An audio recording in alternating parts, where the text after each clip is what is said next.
Well, today, everybody, in this video, we're going to be talking about the top 10 best guitars ever made. So I'm excited about this video, and I've been pondering it for a while, and I've compiled a list, and I can't wait to share it with you all. But I want to say this up front right here. This video is not talking about specific famous guitars, with the exception of one, which is what I'll be sure to let you guys know which one it is. But I'm talking about like mass-produced guitars. We're not talking about the Frankenstrat. We're not talking about Brian May's guitar. We're not talking about like one-off famous guitars or guitars that are exclusively famous, like the unit itself is famous. We're not talking about that. We're going to be talking about mass-produced models that have been made and that have been let out into the world, into the market, okay? So before we get into my list, be sure to like, comment, and subscribe to the channel.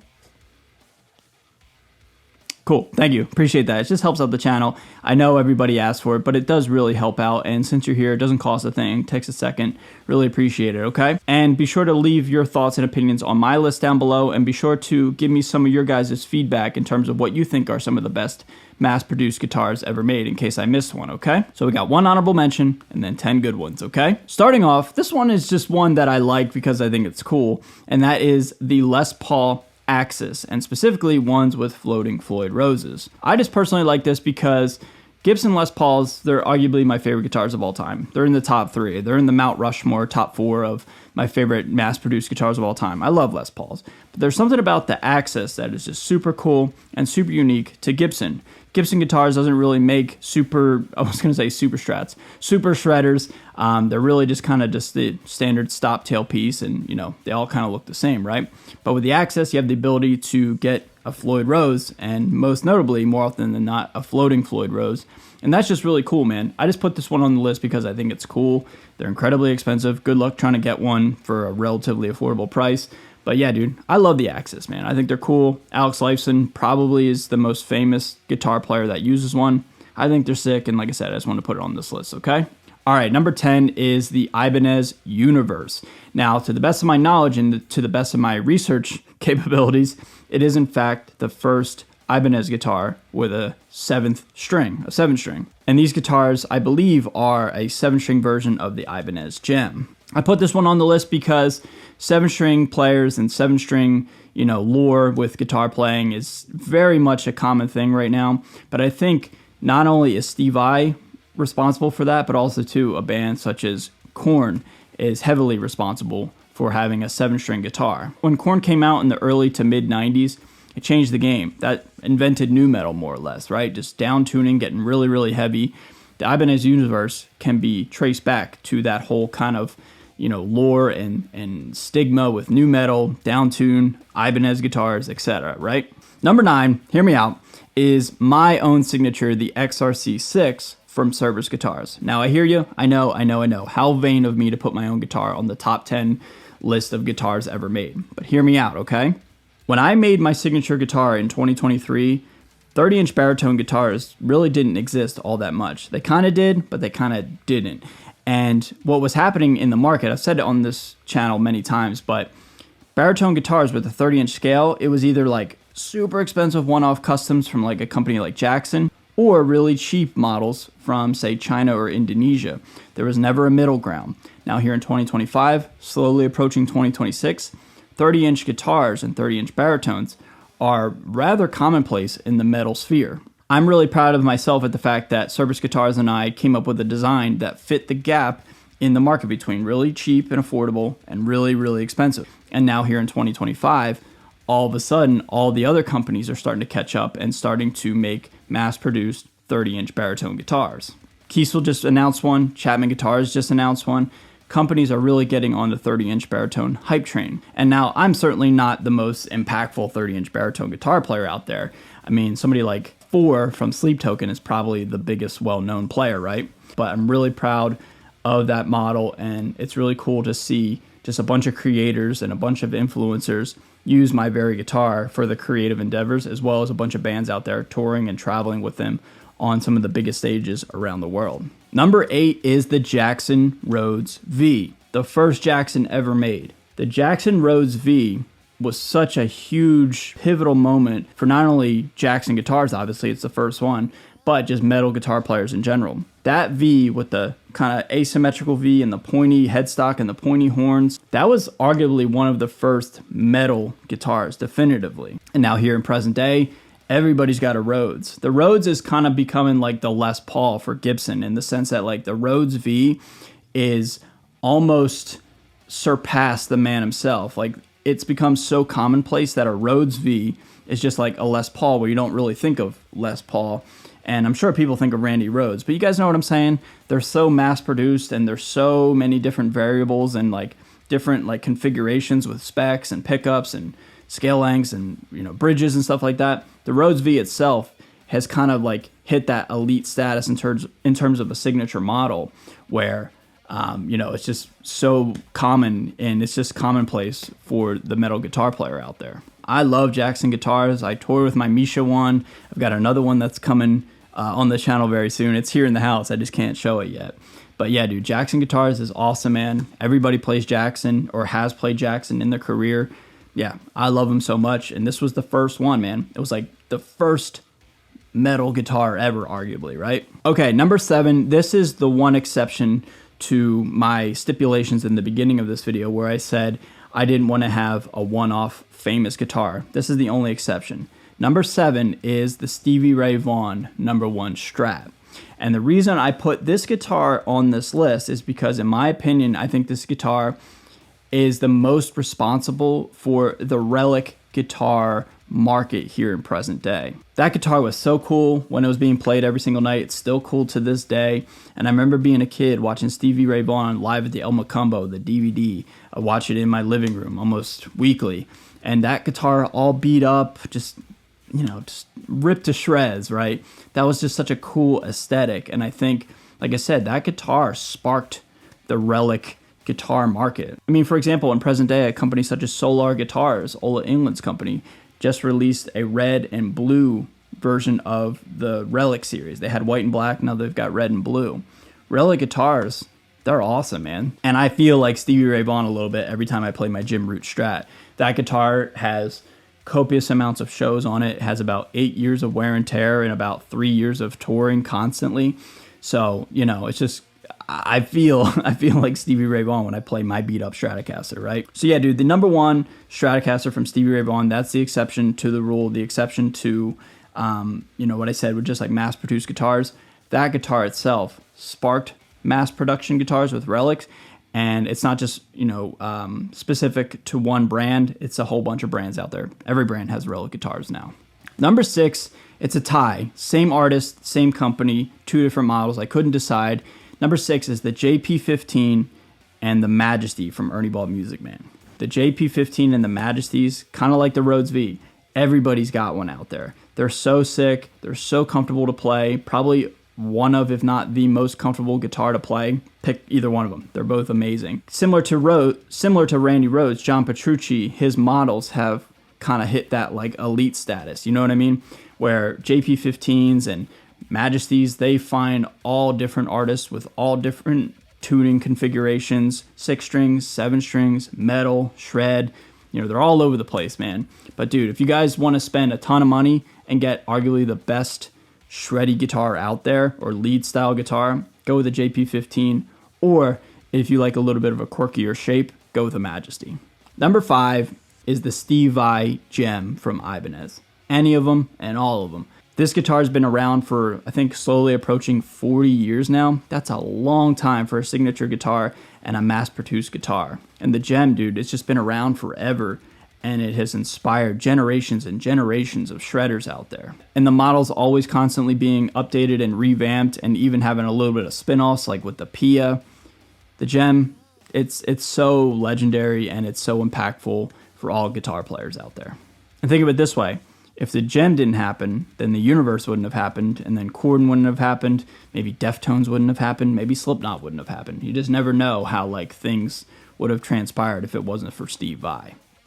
Number 4 is the Ernie Ball Music Man Eddie Van Halen model. Pay attention. We're not talking the PV or the EVH, the Wolfgangs. We're talking about the first one that came out around like 91, give or take. I put this mass-produced model on this list here because Eddie Van Halen, my favorite guitar player of all time.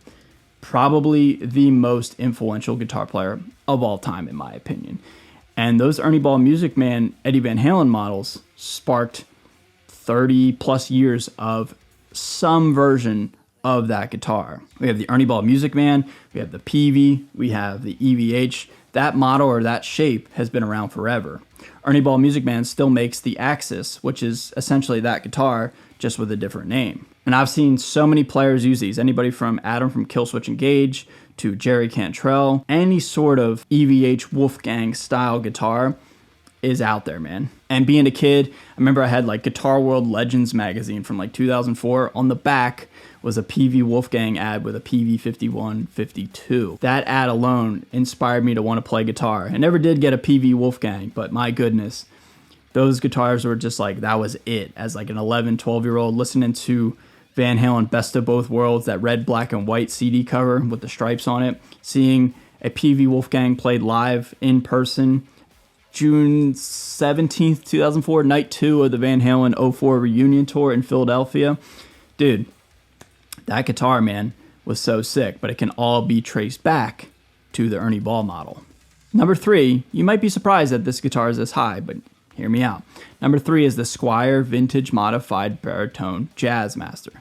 I think that guitar is the guitar with baritone guitars. Meaning, if those guitars didn't come out and those guitars weren't so amazing and they didn't sound so crazy, I don't think 30-inch baritone guitars here in 2025 would be as relevant. It doesn't make sense. It's a Squier. It's kind of ugly depending on who you ask. I think Antigua's cool, but like, it's just so weird looking. It has Jazzmaster pickups. Why? Does it sound so amazing for metal? I don't know, man, but it just works, dude. And that guitar, for me specifically, inspired me to want to get one, wanted me to get a black one, wanted me to make sort of an homage with Balaguer guitars for a time. And then that guitar inspired me to make my XRC6, and that's why we put a P90 in the first version, because I wanted a single coil sound, and that can all be traced back to the Squier Vintage Modified Baritone Jazzmaster. But yeah, dude, I'm a huge fan of those guitars. If you guys have not gotten your hands on one, I highly recommend it. Just try it, dude. I get it. It's weird. It's quirky. Like, it doesn't make sense. But dude, trust me, once you get one of those things and you tune down way low, I'm all the way down in drop F with that thing. Once you get one, dude, the sickest guitar ever for heavy tones, in my opinion. Number 2, this is a weird one. I love this guitar, and you guys know that, but to find it so high up on the list, you might be a little surprised. Number 2 is the 2021 Fender Ultra Luxe Stratocaster. This guitar was huge when it came out. It was a mass-produced production model guitar from Fender with a floating Floyd Rose and stainless steel frets. Well, in my opinion, that guitar was such a smart move from Fender to make, because it filled that gap with the brand Fender in terms of the market. Fender didn't really ever do USA-made Floyd Rose guitars. They did maybe once or twice, maybe, but like a floating Floyd Rose in the modern times, they didn't really do that much. Also, too, I don't know if they've ever put stainless steel frets on a production model guitar. Again, maybe, but that was definitely the one that stood out to me ever since I was doing this whole YouTube guitar influencer musician career. And that guitar, I bought it because it was Silverburst, and I had to mess with it and fight with it, but once I got it to work for me and set up, dude, that guitar changed my whole perspective on Floyd Roses and floating tremolos.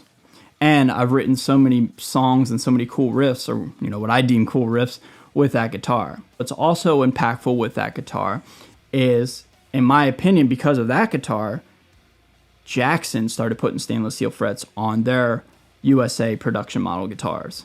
And I don't know if that ever happened either. But that Ultra Luxe idea, that series, was a great way for Fender to put their flag in the sand, so to speak, in the mid to upper mid tier price point in the market. That guitar is so impactful for me. I love that thing so much. It's one of my favorite guitars I've ever owned and played, and it's really, really inspiring. So all that to say, I think that guitar, it's over there, that's why I'm pointing. I think that Ultra Luxe Stratocaster is really impactful and a huge pivotal shift in the market for USA guitars. But number 1, everybody, you guys probably know what it is. Any guesses? My number 1 favorite guitar ever made is, in fact, the Jim Root Stratocaster from Fender. Now mine looks a little bit different. I've had this guitar for this, well, I should say I've had this body for about 7 or 8 years now. This guitar of mine has had so many different necks on it. I think it's had like 4 necks on it at this point. But dude, Jim Root and Fender changed the game with metal guitars. Similar to all the other guitars out there that I've said in this video, everybody in the metal sphere more or less has had one of these. I see everybody from local bands or opening bands to some of the biggest bands in the world right now using the Jim Root Fender Stratocaster. And now I'm personally putting the Stratocaster on this list, but you could also put the Tele, the Jazzmasters, or you know, any sort of rendition from Fender with Jim Root's name on it. But the Stratocaster, to me, I think the Stratocaster is the coolest shape of all time. So the Strat, for me, is the one that takes the #1 spot. And what was so crazy back in the day when these came out around 2010 is Fender wasn't really making metal or hard rock guitars. And that's always been kind of the stigma with Stratocasters and Fender guitars. You can't really play high gain tones, right? We've heard that all the time. But when these guitars came out, it's like, uh-oh, Fender's making metal guitars. And I am so obsessed with these guitars. The way they age, the way they wear. I've got about maybe, I don't know, 150, 200 shows with this guitar in the last 2.5 years, something like that. And it was already kind of getting beat up before I started touring with it, but ever since I started touring with it, dude, it just, the finish just wears into the player so much. And that was the lure and the selling point with these guitars when they were first announced. Jim and Fender wanted to make guitars where the finish wasn't the strongest in the world. It wasn't like a polyurethane that was bulletproof. It was gonna wear, it was gonna age. And this thing has been all over with me. A whole bunch of different climates, cold, hot, wet, dry, and it shows, man. It kind of really, it looks like it's been all over the world, right? I love this thing so much. Comes stock with EMGs, mahogany body, a squared off body. It's heavy, it's durable. Dude, I think it's the best guitar ever made, especially in my genre, in my niche that is hard rock and metal music. This guitar specifically, this specific unit, this body, I guess we'll say at this point, because I've had a bunch of different necks on it. This body has become iconic and has become synonymous with me. And when anybody thinks of me, they think of this guitar more often than not, which is such a cool thing. And personally, I'm really proud of the fact that I was able to take a signature guitar and just completely turn it into something that is 100% my own. And I love saying that, not to make it all about me, but the whole marketing campaign with these guitars was that these guitars will take on the characteristics of the player. And dude, my characteristics are on this guitar, you know what I mean? So everybody, that's gonna do it for this video. Those are, in fact, the best guitars ever made in my opinion. What do you guys think of my thoughts and opinions? Leave it down below in the comment section and I'll be sure to interact with you down below. Thank you guys so much for watching. If I could take a second to say thank you, I want to take a second to say thank you. I really sincerely appreciate you guys. You guys have always been so good to me and it just means a lot, man. So thank you guys so much for checking out my music. Thank you so much for always streaming it. It's just cool, man. I'm really, really thankful and really appreciative of you guys, okay? So with that being said, everybody, I'm out of here. Thank you so much one more time, and I'll see you guys in a video very, very soon.